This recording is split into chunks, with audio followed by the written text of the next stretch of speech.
Hello everyone, this is Priyanka Sharma and in this video we are going to solve exercise 10C which is related to unitary method. So let's begin, but please don't forget to like the video and subscribe to my channel if you haven't. Here is question number 1. If the cost of 14 meter cloth is rupees 1890, find the cost of 6 metre cloth. यहाँ पर 14 metre cloth का cost दे रखा है और आपसे पूछा गया है 6 मीटर क्लॉथ का कॉस्ट। तो आपको क्या करना है, cost of 14 metre of cloth is equal to 1890। Cost of 1 metre cloth 1890 upon 14। पहले तो हमें इसमें करना पड़ेगा डिवाइड, क्योंकि हमें 1 मीटर का कॉस्ट निकालना है, तो आपको करना होगा डिवाइड। उसके बाद आपको 6 मीटर क्लॉथ का रेट पता करना है, तो उसके लिए cost of 6 metre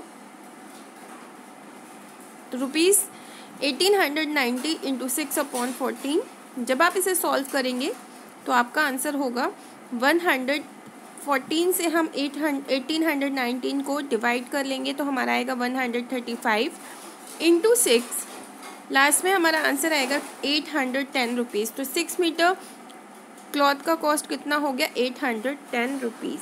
okay, next, if the cost of a dozen soap is rupees 285.60, what will be the cost of 15 such soaps. 1 dozen की कॉस्ट दी हुई है और 15 की कॉस्ट आपसे पूछी गई है। तो यहाँ पर जब 1 डजन की बात होती है तो 1 डजन में हमारे 12 होता है, तो 12 के अकॉर्डिंग ही हम इसको पहले तो डिवाइड कर लेंगे एंड देन इसको मल्टीप्लाई करेंगे। तो यहाँ पर है कॉस्ट ऑफ 1 डजन और 12 सोप्स इक्वल टू 285.60 रुपीज़। 1 की कॉस्ट निकालने के लिए डिवाइड करिए, देन कॉस्ट ऑफ 15 उसमें 15 से मल्टीप्लाई करिए। 12 और 285.60 को जब आप डिवाइड करोगे तो आपका इससे ईज़िली डिवाइड होगा और उसके बाद जो भी आंसर होगा उसमें आप 15 से मल्टीप्लाई करोगे तो यहाँ पर आएगा 357.00 रुपीज़। ओके, तो 15 सोप की कॉस्ट होगी 357.00 रुपीज़। नेक्स्ट है, if 9 kg of rice cost 327.60, what will be the cost of 50 kg of rice.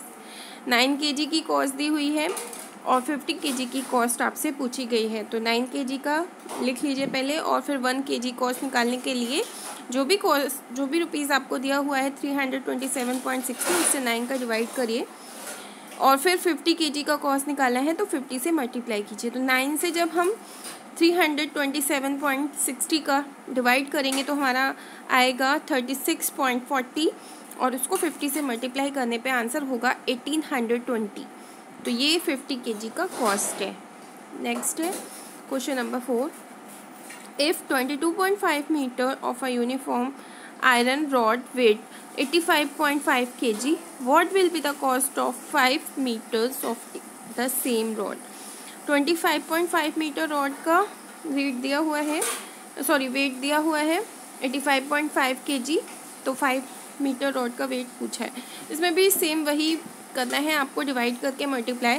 तो यहाँ पर देखिए 1 मीटर का कॉस्ट निकालेंगे 85.5 upon 22.5 kg, weight of 5 metre into 5 कर देंगे इसी में जो भी आप डिवाइड कर रहे थे।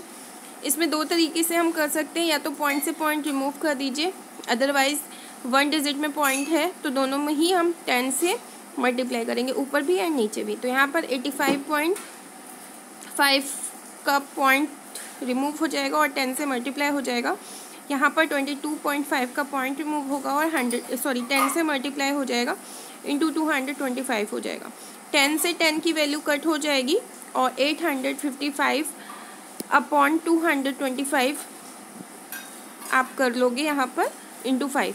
अब क्या करोगे आप, अब 5 के टेबल से 225 को डिवाइड करेंगे तो 45 आएगा एंड देन 855 अपॉन 45 को जब आप डिवाइड करेंगे तो आंसर आपका होगा 19 kg। तो 5 मीटर रॉड का वेट होगा 19 kg। ओके, नेक्स्ट है If 15 tin of same size contain 234 kg of oil, how much oil will be there in 10 such tins? 15 tins में 234 kg आता है तो 10 में कितना आएगा? तो quantity of oil in 15 tins 234 kg। 1 का निकाल लीजिए 234/15। उसके बाद 10 का पूछा है तो 10 से मल्टीप्लाई कर देंगे। 15 और 10 को आप 5 के टेबल से डिवाइड कर लोगे, 2/3 हो जाएगा। और जब आप 3 से 234 को करोगे डिवाइड, उसके बाद जो भी आंसर होगा उसमें 2 का मल्टीप्लाई करेंगे तो हमारा आंसर होगा 156 kg। Next question number 6, if 12 litre of diesel is consumed by the Maruti car in converting a distance of 222 kilometre, how many kilometre will be it go in 22 litre of diesel? तो यहाँ पर कह रहे हैं 12 litre का जो diesel उसमें पड़ता है मारुति कार में, तब वो चलती है 222 किलोमीटर। अगर उसमें 22 लीटर डीजल डाल दिया जाए तो वो कितना जाएगी? तो आपको क्या करना है, पहले 1 का निकालना है कॉस्ट। तो distance covered by 12 litres of diesel 222 kilometres, distance covered by car in 1 litre of diesel 222/12 kilometre. तो आपको पहले करना होगा डिवाइड 1 लीटर का कॉस्ट निकालने के लिए। ठीक है, 1 लीटर का निकालने के लिए 1 लीटर में कितना चलेगी, उसके बाद जो जितना डिस्टेंस आपको जितना लीटर यहाँ पर दे रखा है उससे आपको मल्टीप्लाई करना पड़ेगा। 222/12 इंटू 22, तो 12 एंड ये जो हमारा 222 है ये हमने 6 के टेबल से कर लेना है डिवाइड। तो ये हो जाएगा 37/2 इंटू 22। और जब आप इसे करोगे 22 से 2 से 22 को डिवाइड करोगे तो 11 आ जाएगा। एंड देन 11 से 37 का मल्टीप्लाई करने पे हमारा हो जाएगा 407 किलोमीटर। मीन्स 22 लीटर के डीजल में हमारी जो कार है वो चलेगी 407 kilometre. Next, a transport company charges ₹540 to carry 25 tons of weight. What will it charge to carry 35 tons?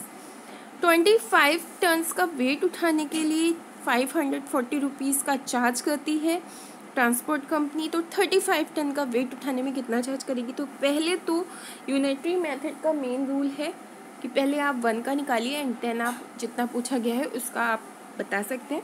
तो यहाँ पर charge of 25 tons is equal to 540 rupees, charge of 1 ton is equal to 540/25।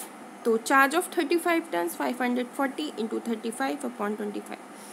इनको यहाँ पर जो 35 और 25 है आपका 5 के टेबल से कट हो जाएगा और फिर नीचे आ जाएगा यहाँ पर 5 जो 25 होता है। 5 से हम 540 को डिवाइड कर देंगे और फिर जो हमारा आंसर होगा उससे हम 7 से मल्टीप्लाई कर लेंगे तो हमारा आएगा ₹756।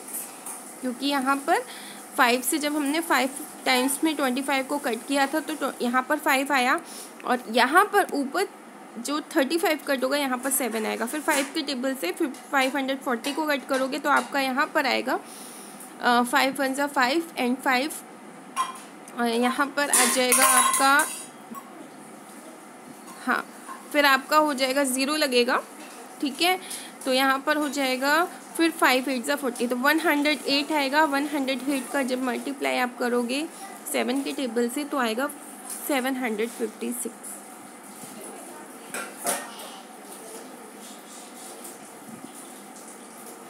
नेक्स्ट है 4.5 kg of an alloy of copper and zinc contain 3.5 gram of copper.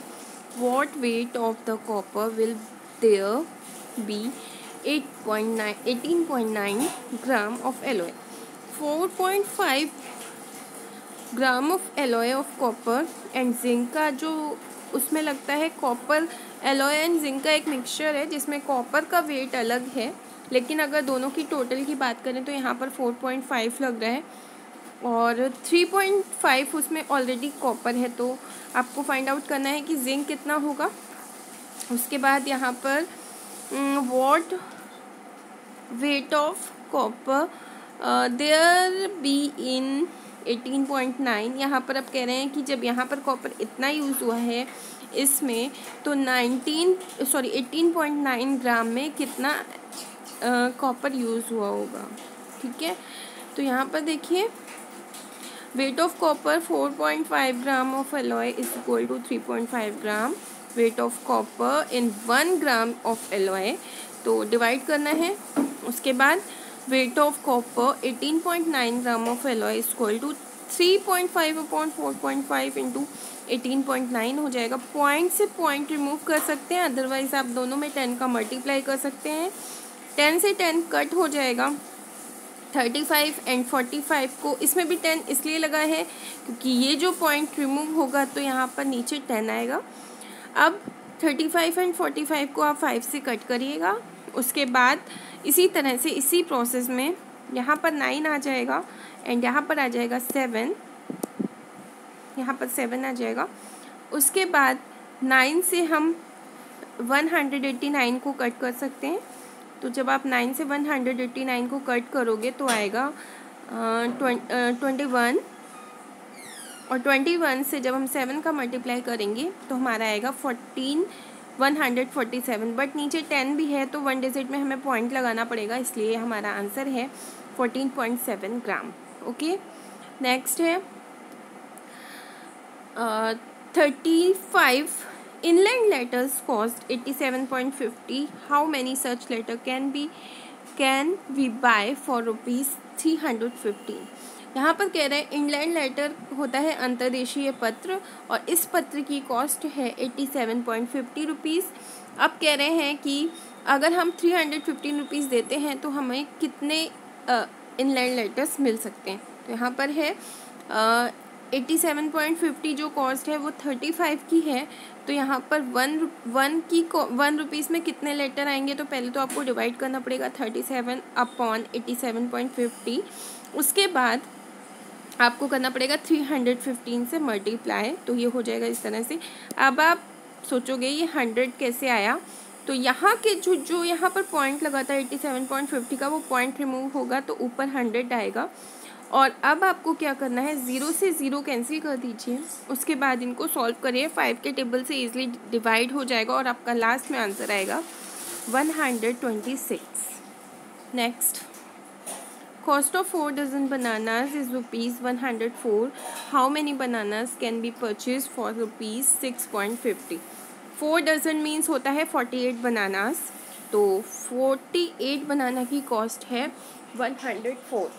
ठीक है, अब 1 रुपीज़ में कितने बनाना आएंगे, तो 48 अपॉन 104 करना पड़ेगा आपको। उसके बाद 6.50 रुपीज़ में कितने बनाना आ सकते हैं, तो 48 अपॉन 104 इंटू 6.50 करिए। यहाँ का पॉइंट रिमूव करके नीचे 100 आ जाएगा और जब आप इसे सॉल्व करोगे लास्ट में आपका आंसर होगा 3। तो 3 बनानास हमारे 6.50 रुपीज़ में आ सकते हैं। Next, question number 11, the cost of 18 chair is ₹22,770। How many such chairs can be bought for 10,120 rupees? तो यहाँ पर 22,770 रुपीज़ में 18 चेयर्स परचेज की गई हैं। 1 में कितनी होंगी, तो डिवाइड करना पड़ेगा। उसके बाद 18 हाँ, जितना भी रुपीज़ दिया हुआ था 10,120 उससे आपको करना पड़ेगा मल्टीप्लाई। तो 18 अपॉन 22,770 इंटू 10,120, तो इतना परचेज करेंगे। तो जब आप इसको सॉल्व करोगे तो आपका आंसर होगा 8, मीन्स 10,120 रुपीज़ में 8 चेयर परचेज की जा सकती हैं। ओके, नेक्स्ट है a car travels 195 kilometre in 3 hours, तो how long will it take to travel 520 kilometre? तो यहाँ पर आपको पहले फर्स्ट क्वेश्चन सॉल्व करना है, देन सेकंड क्वेश्चन में आपसे पूछा गया है how far will it travel in 7 hours. पहले आपको पूछा गया है कि कितना टाइम लगेगा 520 किलोमीटर जाने में, दूसरे क्वेश्चन में आपसे पूछा गया है कि 7 आवर्स में कितनी स्पीड होगी, कितने किलोमीटर जा सकती है इसी सेम स्पीड से अगर गाड़ी चलती है। तो यहाँ पर फर्स्ट सॉल्यूशन देखिए, अ car travels 195 kilometre distance in 3 hours. 195 kilometre का जो डिस्टेंस है वो 3 आवर में कंप्लीट करती है। तो it will travel in 1 kilometre distance, 1 kilometre में कितना जाएगी, तो 3/195 करेंगे, क्योंकि बात यहाँ पर हम किलोमीटर की करें तो हम किलोमीटर को डिनोमिनेटर की प्लेस पे राइट करेंगे। अब and it will travel 520 kilometre इन, तो आपको क्या करना है 3 × 520/195। जब आप इसे सॉल्व करोगे तो आपका आंसर होगा 8 आवर्स। सॉल्व करने के लिए आपको पता है इसमें रूल लगेगा, यहाँ पर डिवाइड कर लीजिए पहले और फिर उससे जो भी आंसर है उससे आप मल्टीप्लाई करें। इसी तरह से इसको इसी प्रोसेस में आपको करना है। तो आपका आंसर होगा 8 आवर्स। तो 8 आवर्स ये जाएगी 520 किलोमीटर में, मतलब 8 आवर्स अगर गाड़ी चलती है तो 520 किलोमीटर पे पहुंच जाएगी।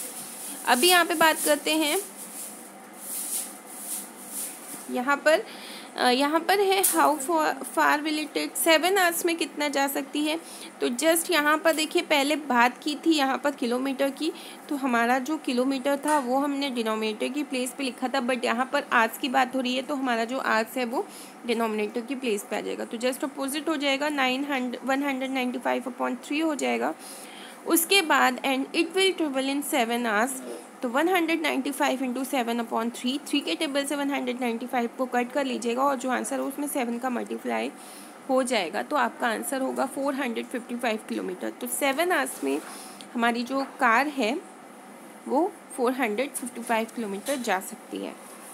Next question number 13, a labourer earns ₹1980 in 12 days, how much does he earn in 7 days? तो पहले तो कह रहे हैं कि जो लेबरर है वो 12 डेज़ में 1980 रुपीज़ अर्न करता है, तो 7 डेज़ में कितना अर्न करेगा। और फिर आपसे कह रहे हैं कि how many days will he earn in rupees 2640, तो 2640 कितने डेज़ में वो अर्न कर सकता है। तो पहले बात करते हैं फर्स्ट क्वेश्चन की। यहाँ पर है लेबरर अर्न्स इन 12 डेज़ 1980, और यहाँ पर आप 1 डे का निकालेंगे तो 1980/12 हो जाएगा। उसके बाद 7 डेज़ का निकालेंगे तो 7 से हम करेंगे मल्टीप्लाई, 12 से 1980 इसलिए डिवाइड हो जाएगा और फिर उसके बाद जो भी आंसर होगा वो आप मल्टीप्लाई कर लोगे। तो यहाँ पर हमारा आएगा 1155। नेक्स्ट क्वेश्चन आपसे कह रहा है कि कितने डेज़ में 2640 रुपीज़ अर्न करेगा। तो अ लेबरर अर्न्स 1980 इन 12 डेज़, तो ही विल अर्न 12/1980। ठीक है, जस्ट यहाँ पर अपोजिट हो जाएगा जैसे कि लास्ट क्वेश्चन में हुआ था। फिर 12 से 2640 का हो जाएगा मल्टीप्लाई अपॉन 1980 हो जाएगा। 12 से 1980 को कट करने के बाद आप जो भी आंसर होगा उसमें अगर 2640 को डिवाइड करोगे तो आपका आंसर होगा 16 डेज़। इस तरह से ये होगा। नेक्स्ट है क्वेश्चन नंबर 15। 14 क्वेश्चन यहाँ पर मिसिंग है, वो आप अपने सेल्फ करेगा, खुद से करेगा, जिससे थोड़ा सा आपकी प्रैक्टिस भी होगी। नेक्स्ट है हमारा 48 बॉक्सेस कंटेन, 15th क्वेश्चन है ये। 48 boxes contain 6000 pens, how many such boxes will be there needed for 1875 pens. अगर 48 बॉक्सेस में 6000 पेन आ सकते हैं तो 1875 पेन्स कितने बॉक्सेस में आएंगे। इसमें भी यूनिटरी मेथड ही लगा हुआ है, सेम प्रोसीजर है। पहले आपको डिवाइड करना है एंड देन आपको मल्टीप्लाई करना है। तो यहाँ पर देखिए number of boxes needed for 6000 pen 48, no number of box needed for 1 pen, तो ये आपका हो जाएगा 1 पेन, यहाँ पर हो जाएगा 48/6000। उसके बाद है number of boxes needed for 1875, तो 48/6000 इंटू 1875। उसके बाद ये दोनों जो हैं 48/6000 ये आपका कट हो गया है 6 के टेबल से, तो यहाँ पर आ गया हमारा 8/1000 इंटू 1875। उसके बाद जब आप इसको सॉल्व करोगे तो आपका आंसर होगा 15। Next question number 16, 24 workers can build a wall in 15 days. How many days will 9 workers take to build a similar wall? 24 workers हैं, 15 डेज में वॉल को कंप्लीट करते हैं, तो 9 वर्कर्स उस वॉल को कितनी देर में दिनों में कंप्लीट करेंगे? तो certainly less workers will build the wall in more days. आप समझ सकते हो कि अगर कम वर्कर्स होंगे तो वॉल को बनाने में ज़्यादा टाइम लगेगा, जितना कम हम वहाँ पर वर्कर्स लगाएंगे तो उतना ही ज़्यादा टाइम लगेगा, और जितने ज़्यादा वर्कर्स लगाएंगे तो उतना ही ज़्यादा जल्दी वो वॉल कंप्लीट हो जाएगी। तो यहाँ पर वही चीज़ मैंने लिखा है, more worker build a wall in less days. जितने ज़्यादा लोग होंगे उतनी जल्दी काम होगा, और जितने कम लोग होंगे उतना ही देर से वो काम हो पाएगा। 24 workers build a wall in 15 days, तो 1 वर्कर बिल्ड अ वॉल इन 15 × 24, ठीक है, डेज। तो यहाँ पर बात हो रही है लेस वर्कर मोर डेज, तो यहाँ पर 9 वर्कर्स हैं, और जो वॉल को बिल्ड करेंगे 15 × 24। देखिए 15 × 24 करने के बाद 9 से डिवाइड कर देंगे, तो जितने भी ज़्यादा वर्कर्स होंगे, मोर वर्कर लेस डेज, 360/9 मल्टीप्लाई करने के बाद आया है, और फिर जब आप डिवाइड करोगे तो आपका आंसर आएगा 40। ओके, उसी तरह से है question number 17, 40 man can finish a piece of work in 26 days. How many man will be needed to finish in 16 days? तो 40 मैन है, 26 डेज में कंप्लीट कर लेते हैं। अभी यहाँ पर जो हमारे यहाँ पर पूछा गया है कि कितने लोग लगाएं जो 16 डेज में कंप्लीट हो जाए, तो नॉर्मल सी बात है, आप देख ही रहे हो कि यहाँ पर ज़्यादा लोग लगे हुए हैं किसी काम को करने में, तब वो 26 डेज में कंप्लीट होता है। तो अब हमें यहाँ पर डेज यहाँ से ऑलरेडी कम हो चुके हैं हमारे, तो अब हमें और भी ज़्यादा मैन्स की ज़रूरत पड़ेगी, जिससे काम हमारा जल्दी कंप्लीट हो जाए। तो man needed to finish a piece of work in 26 days equal to 40। Man needed to finish a piece of work in 1 day, 40 × 26 करना पड़ेगा। लेस डेज मोर मैन, जितने कम दिन है उतने ही ज़्यादा हमें वर्कर्स की ज़रूरत या आदमियों की ज़रूरत पड़ेगी। तो man needed to finish a piece of work in 16 days equal to 40 × 26/16। इन दोनों को 10 के टेबल से आप कट करेंगे तो होगा, सॉरी 10 के टेबल से नहीं,